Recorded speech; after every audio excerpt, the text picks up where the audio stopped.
And here's I'll show you how to add Google Drive files in your iPhone Files app.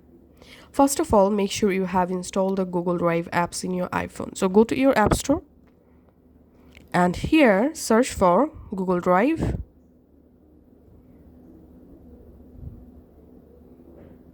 And here make sure you have installed the Google Drive in your iPhone.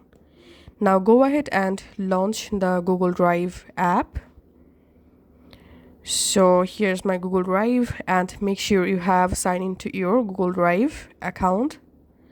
Now to add all of your Google Drive files in your iPhone Files app, go ahead and open the Files app and in this left-hand menu, come to this Browse section, tap on this three dot, tap on Edit, and here you'll find Drive. Just enable Drive, tap on Done, and here we can see the Google Drive add date. Now tap on Drive, and in here you will find all of your Google Drive files, just like so.